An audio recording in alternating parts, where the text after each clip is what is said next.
سلاف ورێز تەماشەوانی هێژا ئەم دی سال پێشبەریوەنە بەرنامەیە کوردی هیند بمدا تەماشەوانی هێژا دەرسا بووریدا ئەم لەسەر گوتنێ پێشیان یەک کوردان سەکنی بوون ئەمێ دەوێ دەرسێ دەژی ژوێ مژارێ دەوام بکەن هەڤان و جیب خێراتن چاوانە باشن ئەجی باشم خودی جۆرازی بێ ونتخوازن چێکی بێژن ئەمێ دەست دەرسا خۆ بکەن بەێ مەگوتە بوو چێ مەگوتە بوو گوتنێ پێشیان مژارەمە ئەستخوازم دیسە بنویسم هێنای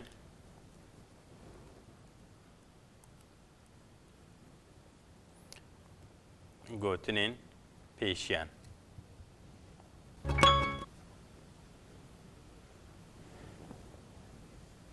بەێ مەلسەر گوتنێ پێشیان ئەم بێژن چەند هەڤە گوتبوون مە گوتبوو تایبەتی وا هەنا وەکە چێ مە گوتبوون گوتنێ پێشیان گەلێرینە یعنی ئەم بێژن ئەم نزانن کێ گوتنە کێ نویسینە ژ دیرۆکە نەتەوج دیرۆکە ملەتین ینی بەریان ها بە 1000 ساڵی بدە 1000 ساڵە ئاجی بچقاس وەختی بەرێ هاتنە گوتن و ئەو پێیف حتا ئیرۆژی هاتنە هەم بدەفکی ئانجی دپرتو کادەت کتێبادە هاتنە جەمە دوورە مەگۆ بچاندا گەلوە گرێداینە ینی مەگۆ وختێک و ئەم گوتنەکە پێشیان ئەم دبهیزن ئەم دەرحەقێ وی نەتەوی دەژی بچێکی ئاگەهدار دەبن نەوەی ئەمزانن و ئەو نەتەوەکی چاوایە مەلسەر وێژی هەنێک میناکدا بوون ئەمە ئیرۆژ وێ دەرێ دەوام کرد بەێ مەگوتە بوو چێ ئەم لێ درێما بوون بچاندا گەلڤە گرێداینە مەگوتە بوو چێ مەگۆ ئاقل تاجا زەیرینە لێت سەری هەمی کەسی دەنینە مەگۆ ئەمژێ پەیوێ فێم دکن و ملەتێک کورد گەلێکی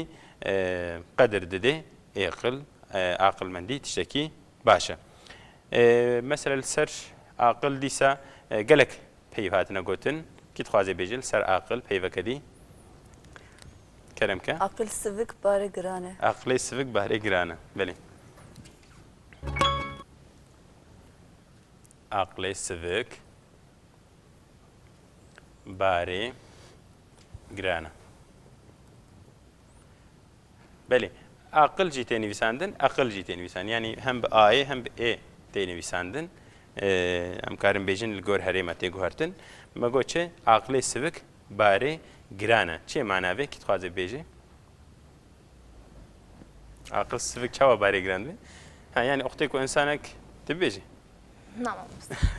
ئوختێک و ئاقلێکی ئاقلە ئینسانێکی سڤک بێ یانی ئاقلەی نەی باش بێ ئاقلەی نەی ئەم بێژن پێشکەتی بێ گەلک کارێوی زەحمەت دەبن نەوەیە ژبەر و ئینسان هەمە بێژە هەمیشیخوا بە ئێقل ئەم بێژن حال دکێ بە ئێقل کاری خۆ دەبێ سەری وختێک و عقلێتی سڤک بێ عقلێتە نەیژێ هاتی عقلێتە نە باش بێ نەتازە بێ کارێتە هەمی شتە دەبنە زەحمەتی شتە دەبنە گرانی ینی بارێتە گران بێ چقە عقلێتە گران بێ کارێتەژی شتەرە سڤک دەبن هەسانی دەبن نەوەیە ئەمیش بەرێکێت بێژن عقلێ سڤک بارێ گرانە بەێ پەیوەکەدی کی دخوازێ بێت کەرەمکە جیهات بە گۆتە گوت مرۆڤ نایە جوت مرۆڤ ناچێ جوت بەێ ئەمەجی بنویسن بگۆتە گوت مرۆڤ ناچە جوت بەێ معناوێ چییە جیهات بگۆتە گوت مرۆڤ ناچێ جوت یعنی بگۆتن مرۆڤ نەکارێ کاربێن یعنی چ قەس بشتغلێت چقات بپەیوێ ئەو کارێتە ژاردێ ڕنابێت دەوێت چاوە بکەی دەوێت کارێکی بکەیت وێ ئەم بێژی هەرەکەتێکتە هەبێ فیلەتێککەتە هەبێ دەقەنە ئەو کارێتە جاردێ رابێ یعنی دەوێت جێ خۆرابێ خەباتێ بکەیت بخەبتێ یعنی تلجێ خۆرونێ تجاراژی ئەو کارێتە ناچێ سەری دەترکی دەدبێژین چێش بۆی vê Keremke? İşleyen demir pas tutmaz mıydı? Nezik bir Natabilamı. Evet, bir lafla peynir, ekmek gemisi yürümez. Evet. Bizim şey lafla peynir, ekmek gemisi yürümez. Yani kutu kutu biştagli karete hal navi. Beli. Peyvekedi, hund khazin bejin. Peyvekedi. Keremke. Keremke. Alim ba'alemekiye. Alim ba'alemekiye. Beli. Alim ba'alemekiye. Beli. معناها في شيء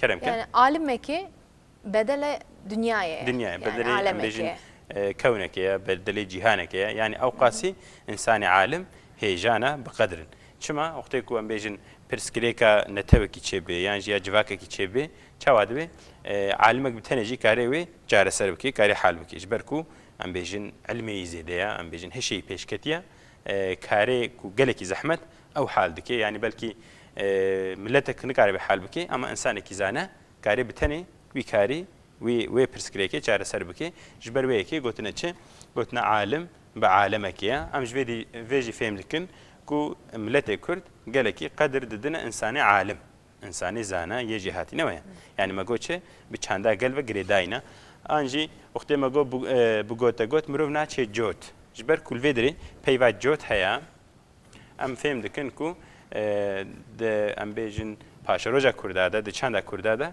جوت كرن جوتاري كاركي أم بيجن چاندنيه نويا يعني ناف چاندا كردادا اف جوتكاري هيا وقتی کو جوتکاری نبانه اف پیف نتکت ناف بلکی گوتنی پیشیان یه کردان ده ام جوت بنویسن جوت چه بو؟ جوت ترکید بیجن چه؟ Tarım mı çiftçi mi? Çift بیجن نه çift Çift. اره و çiftçiyen بیجن çه؟ Jotkar. جوتکار جان دنت بیجن جوتار çiftçi Mesela jot sürmek معنی اره معنی می وقتی ترکید بیجن sürmek anji çift jid bejin manevi. Yani hem çift hem jid sürmek hem karın bejin. U jotkar jid çiftçi. Böyle. Mesela bejin çift ben jotkir. Yani çift sürdüm. Türkiye ne ya? Çift sürmek. Yani be mardi xo jotkir. Böyle jotkar jid jot te. Böyle. Peyvekedi keremke. çavel deri xalil seri. Böyle. Anji çavel deriyan xalil seriyan. Evet. Çaven للدريان خولي للسريان بلي معناها بيتشي كلام كجهات Yani gere mirov meze deste kesin nekim. بلي Yani bir şoğlu rızk ahu هم هو رزقي اخوة بكذا دستي اخوة اره. بدست بخير قزنج بكي يعني ام دستي تكسي ننرن ام بارسي نكن ام نقرج بوي خلق نانكي بديتا تشكي بديتا يعني جبوي خبات كاري جبوي شغل كاري اف بي هاتيه قوتن يعني قوتيا انساني كو جعفي ويل دستي خلقي البريكا خلقي ان الدريه خلقي قوتيا خليل سريبي به يعني خليل سريبي معناه ايش افجي مكارم بيجن قوتنا ككرديه قوتنا كطايبته يعني حالكي نخوشه وقتكو انسان كدنا حالي خراب ده انجي بيجن كس نوازي ده انسان واد مرن خلي سري خد كرن بلكي شكبندنا اوجي وك عددك حزنيه عددك شينيه جبر ويكيجي كتي ناف قوتني قلده ده بيجي فلان كس خلي سريته يعني حالته نخره نخوش به حالته خراب به جبر ويكي قوتنا يعني او انسانيكو جعفي ويل بريكا خلك الدست خلكي قوتي خليل سري وي به انجي فهم لكنكو دیسا ملت کرد حج پارسکی ناکی نویا يعني انسان کو پارسی دکن کیفا واجبار نه اوج بوی ملت کرد نتشتکی باشه قالك انسان کو قوتای هبه هزای هبه شخوره بشغله بخبته و بدست بخي بله پیوه کدی دویم جاری ده کرم که eşa tiliye eşa laşe hamiye. بله کارم يجي بنويسن ايشا تليه ايشا لاشي حمية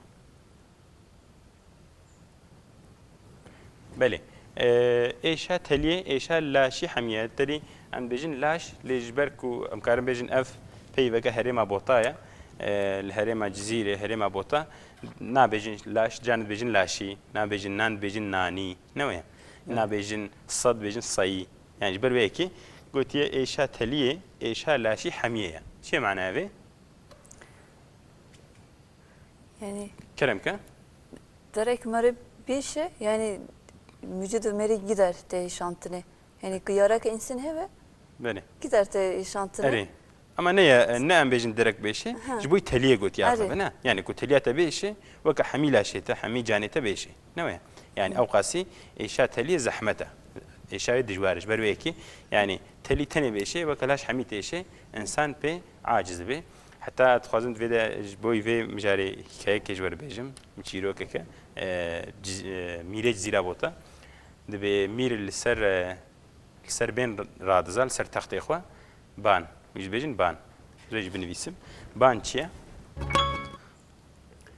بان ام تركيد بيجن دام دام نوصيا بيجن دام كرديد بيجن بان ايدي اختيكو ام ناف هبو كده بكارتين جانا ام دطوين ام خواردكن ان بيجن شي ازيش مساري بين نا يعني ازيش سري بين رازم يعني تريم بيجن مشنا باجار اجدلان بيجن باجير بويرن جيت طواندن دبور حاصل دبي ميري زيرا بوتال سر تختي خود رازل سر بين والدرخ دجي نزيكي بجيراني بيجي وزير هبو او جي سر تختي خود رازا دبي بيشتي وقتكي تليا وزير تيشا ناو نينو نقبا نينوك وغوشت بو كل بو برين دبي وقت هنجي تيشا حتى صبي بو نالنا لاوي وغريوي ندرازا دبي مير جيج برويكي كرو نكر خواينات هاد ندرازا دبي يدي الصبح وزير جو كوستشوم الديوان ميرج مبپرسي بيجي دردت تشبو شويديت او قاست دغري ونالي جو كواز بيجي مولا تليام بو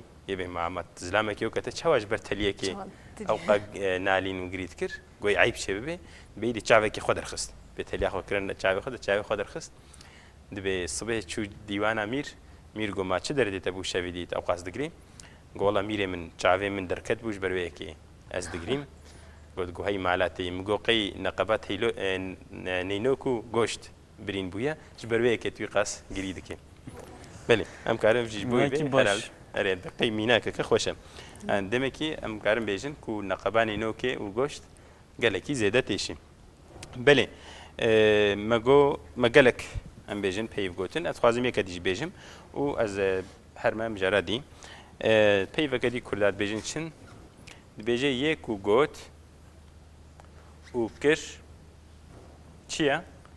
دبی میرا دبی یکو گوت نه یکو نگوت و کر یکو نگوت و کر چیه؟ بیشین شیره و دبی یکو گوت و نکر چیه؟ دور حزیرت بیجن کره بخیره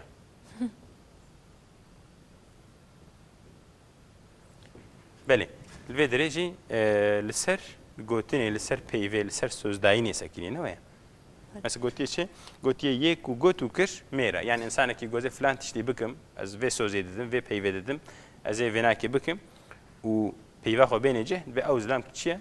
میره يعني بيفا خو انيجه دبي يكو نغوتو كر شيرا دبي هيش نغوت يازي بكم جي راس شويه كار كريه عيش كريه دبي او جي شيرا يعني او هيك ترى بلكي ودبي يكو غوتو نكر كري بخيره يعني سوزا خدايا غوت يازي بكم لبلي نانيجه دور حزيره غوت يا او جي كري بخيره يعني انسانك يكو بيل بيفا خو بكي بيل اشتغاليا خو بكي سوزا خو نينيجه خستيه جهه ناف كردار اري يعني دري بناوه كريجي قالك قوتني بيشي هالات كردي داش بركو ام بيجن كرداد باشاروجا خود ديروغا خود قالكي رينج بري كرنا وام بيجن بري معلومه وسطي عربه وتشتي طرمبه لو نبون بكرا وبحسبه بهسترا باركيشي دكرنج برويكي ناوي حسبه وام بيجن كريجي دول حزيره قالكي ناف قوتني كرداد بوري بله تشكي جوده بخازنه از بورما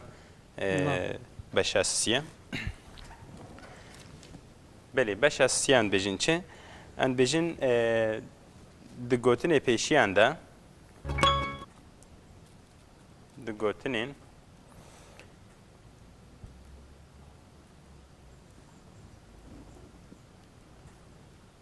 دگوتنین پیشیان دا پیو ناینه گواردن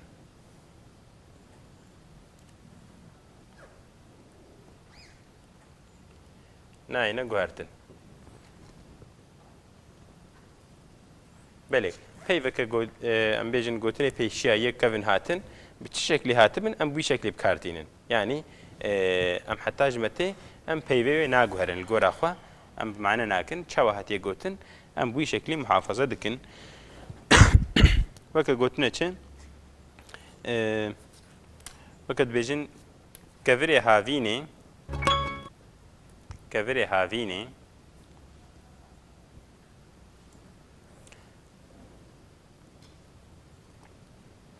باوێژنە کادینێ بەێ کەڤرێ هاڤینێ باوێژنە کادینێ ئەم وێ ناکە نکارن بێژن کەڤرێ بەهارێ باوێژنە کادینێ ئانژی کەڤرێ هاڤینێ باوێژنە ئاخوردا ئانژی باوێژنە کوارێ ئەم ڤیرەنگی پەیوان ناگوهرن بەیانی پەیف چاوە هاتبن ئەم بووی شکلی وان محافظەتکن کەرمکە Kadın çiye? کادین ئەز وەرە بنویسم کاژ چ تێ ji کادینێ تێ Ambar. کادین ئەم ji بۆی سەمانلک ترکیت بێژن سەمانلک Ahır mamoste? آخر ji بۆی yani ترکیت بێژن ئاهر yani دەراک و حیوان لێ دسەکردن ئێواری و کادین جێک و مرۆڤ کایە تێخیە yani ka saman û kadîn jî samanlik yani cihê kayê belê me got çê me got ev peyv nayêne guhartin hûn dixwazin mînakekê bidin ji bo vê kerem keciyat Gotna xweş ji marê derdike dixi ji ji qulê. qula reş belê gotina xweş Reş. gotina xweş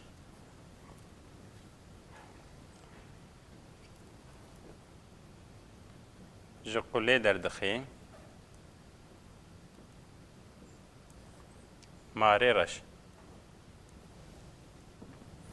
belê me got gotina xweş ji qulê derdixê marê reş qul çi ye Delik.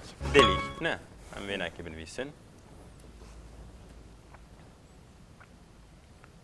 qul tirkî delîk belê gotina xweş ji qulê derdixê marê reş çê mana vê kerem ke Yani bi zivanê xweş bi Ahır. tevê xweş em karin gelekî mirov şix dikare erê. Her belê tiştê xwe yani insanekî zordar jî be insanekî neqen jî be em bi peyveke xweş em karin karê xwe pê bikin neme yani ku tu bi zordarî bi ser deherê belkî hiç tu nikarî vê karê xwe hal bike lê xwe ku tu bi xweşkatî bêje tu bi zimanekî şîrîn bêje belkî çêtir karê te werêce îdî malum e li vê dirê behsa marê reş kiriye marê reş em karin bêjin yani mar ji bo insana em bêjin di hemî hikayeta de çîroka da em bêjin belkî bi rastî jî mar ji insana re neyareke newê yani mar neyar ji bo insana ji ber wê yekê yani marê reş jî ew marê ew qasî dijwar jî ew qasî neyarê insanan jî xwedê ku tu peyveke xweş bi gotineke xweş wî karê derbixe ji derve yani ew qasî peyva xweş gotina xweş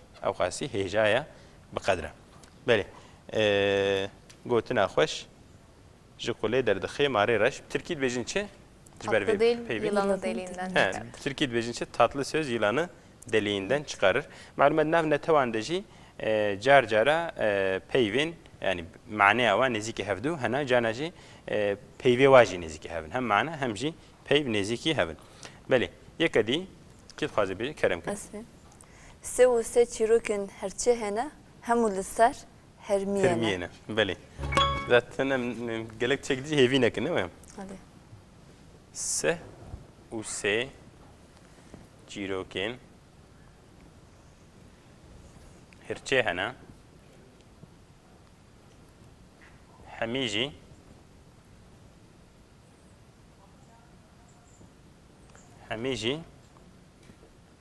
li ser hermiyene belê si û sê çîrokê hirçê hene ew jî hemî jî li ser hermiyene mana vê çi ye kerem ke Yani benim mirov çi bifikire belê li ser çi bisekine ev ki pevê wî axaftinê ew yani. belê yani çi dilê te de hebe em bêjin keyfat te çi re were dil ser wê biaxivê hemî em bêjin karê te karûbarê te hemî hewldana te tevgerê te jî wê li ser wê bin yani keyfat te çi re were tê bûyalî dil pey wê biçe tê li pey wê herê yani jî tu hez çi bike tu çi hez bike tê di wê qadê de xwe pêş bixe Tirkî çi dibêjin bo wê Aç tavuk kendini Daraman da sana. Çünkü nezik bir belki tamşilem. Mesela karın ve bejin yani صدي صد belki neyni mana de dervişin fikri neyse zikri de odur. Zikri de odur. Ne mi? Hem karın ve şekli bejin. Beli hirmi me got hirmi çiye? Armut. Hirmi Türkiye em bejin armut. Hirmi armut. بله جغیفا پیو نکن و نزن هید بدری ده ناوی من نویسی ده O zaman هر چیزی بنویسم laşi. از ویج بنویسم Evet. هر چیه Hırç Ayı. ayı. Ay ترکی آیه و وکیدی مگو لاش beden. لاش بدن ام دبیجن Beden. بدن آنجی ام بیجن جبوی جسد جیت جانتی بکارانی وی شکلی ام دبیجن بله نهات شکلی بپرسن هیا وقتی ما خلاص بود بخی Naha. بله امید درس وريده دیساج بدری دوام بکن بله تماشاوان هیجا ام ایروجی گهانا داویا کردی هندبم لی بله مجارا ما گلکی دریجا ام تخوازم گلکی لسر گوتنی پیشیانی کردان بسکنن جبرکو دوی قاعده گلکی که ماسیه مهنا باذن خدا برنامه جديده ام دي سال سروي مجارب سکنن نها بخاطر و بمنن خیر و خوشیده